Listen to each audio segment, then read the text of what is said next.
안녕하십니까. 약사 고고입니다. 기침 정말 지긋지긋하죠. 잘 낫지도 않고 몇 년씩 가기도 하고 한두 달 가기도 하고. 그런데 왜 기침이 잘 낫지 않을까요? 거꾸로 생각해 봅시다. 기침은 몸이 살기 위한 몸의 반응입니다. 제가 단언합니다. 물론 개인적인 사견이니 모든 분께 해당되지 않을 수도 있습니다. 정상적인 폐는 좌측의 그림처럼 폐의 표면적도 넓고 숨구멍도 큽니다. 위축된 폐는 숨구멍도 작고 폐 면적도 적습니다. 그러나 어떤 원인으로 폐가 위축이 되면 그 원인 중에서도 특히 감기 뒤끝에 과로로 허열이 올라와서 스트레스 간열이 받아서 찬 공기를 마셔서 폐가 위축이 됩니다. 이러면 그림처럼 폐도 수축하고 기도도 작아져서 숨쉬기가 곤란해집니다. 이 그림을 보십시오. 좌측의 폐는 숨구멍이 큽니다. 그러면 들이마시는 산소하고 내보내는 이산화탄소를 원활히 할 수 있습니다. 폐가 위축된 상태의 가운데 그림입니다. 숨구멍이 작습니다. 그러면 우리가 숨을 쉴 수가 없습니다. 그러면 몸이 살기 위해서 강한 압력으로 기도를 열라하라는 게 바로 기침입니다. 폐의 섬유화증을 말씀드리겠습니다. 이것도 마찬가지로 폐가 위축된 겁니다.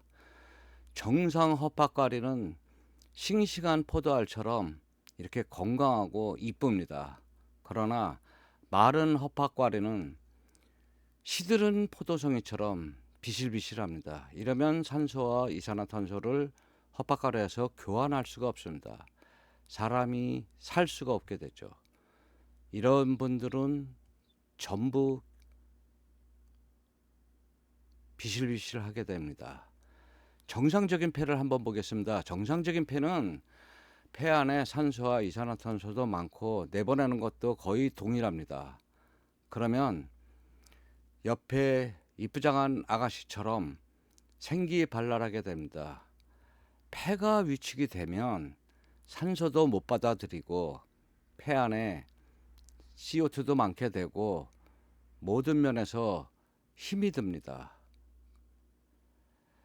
산소는 5분만 못 마셔도 사람이 죽습니다. 물은 며칠 몇 날을 가도 상관없습니다. 그만큼 산소가 중요합니다. 산소가 없는 세포는 전부 살 수가 없습니다. 그리고 병이 들고 힘이 없습니다. 우측의 그림처럼 축 늘어져 있습니다. 일은 해야 되는데 태엽이 다 풀린 상태가 돼서 일도 하지 못하게 됩니다. 기침에 대한 동영상을 한번 보시겠습니다. 예은이 엄마 이거 드시고 그분 기침이 어때요? 기침도 줄고 가래도 많이 줄었어요. 가래도? 네. 그 작년인가 재작년에도 한번 와서 기침이 안 나가지고 사갔었잖아요. 네. 그때 먹고 나왔다가 네. 이번에 코로나 겪으면서 후유증 때문에 또 생겨서 다시 약 먹는 거예요. 알겠습니다. 감사합니다. 잔기침하고 밤에 심해지는 기침이 있습니다. 상대방과 말을 하면서도 캑캑대면서 기침을 합니다.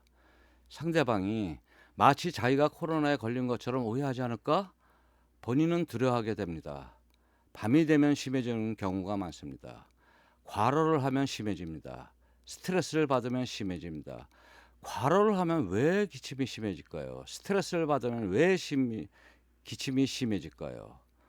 차차 밝혀나가기로 하겠습니다. 밤에 심해지는 기침. 밤은 자율신경 중에서 부교감신경 우위가 됩니다. 자율신경이 부교감신경과 교감신경이 있는데 이것도 차차 말씀드리겠습니다. 부교감신경 우위라는 것은 낮 동안에 사람이 활동하면서 생긴 세포가 부상당하거나 병든 세포들을 치료하고 노폐물을 배출하고 휴식을 취하게 하는 신경입니다. 물론 이때 폐의 노폐물도 없애려는 것이 바로 기침입니다. 세포가 치료되려면 산소가 많이 필요하니 기침을 해서라도 기도를 넓혀서 산소를 공급하려는 몸의 노력입니다. 강제로 기침을 못하게 하면 폐는 어떻게 될까요? 몸은 제가 유튜브를 처음 하는 거기에 좀 버벅거립니다. 환자랑 상의할 때는 하나도 막힘이 없는데 이 유튜버는 조금 저한테 부담감을 주는 모양입니다. 암튼 기침의 치료법은 좁아진 폐를 정상화시키는 것입니다. 어떻게 정상화시키는가요? 물, 즉 음을 넣어서 정상화시키는 것이죠. 폐를 정상적인 크기로 넓히는 것이 기침의 핵심입니다. 예를 들어서 마른 오징어가 있습니다. 이 마른 오징어를 정상적인 크기로 펴려면 어떻게 해야 될까요? 물속에 담아놓으면 하루만 지나면 빳빳했던 오징어 근육이 펴지게 됩니다. 폐의 치료도 이거와 마찬가지입니다. 여기서 잠깐 처음 유튜브 하는 것이라 부족한 점이 많습니다. 편집도 엉망이나 병에 관해서는 근본 원인을 설명드립니다. 몸의 입장에서 왜 이런 증상이 오는지를 밝혀드립니다. 개인적인 생각이니 모든 사람에게 해당되지 않을 수도 있다는 점을 미리 말씀드립니다. 증상에 맞춰서 약을 씁니다. 경락학에서 나온 해조언이 있습니다. 풀해자 말을 쫓자 으뜸원자입니다. 조함을 풀어주는 최고의 뜻이란 얘기죠. 두 번째, 셀로맥스의 맥청이 있습니다. 이것도 기관지가 위축된 것을 풀어주면서 기관지가 막혀 있는 것을 풀어줍니다. 세 번째, 가립제입니다. 더불어서 셀로맥스 비타민 C 천연입니다. 이상 약사고고였습니다. 예.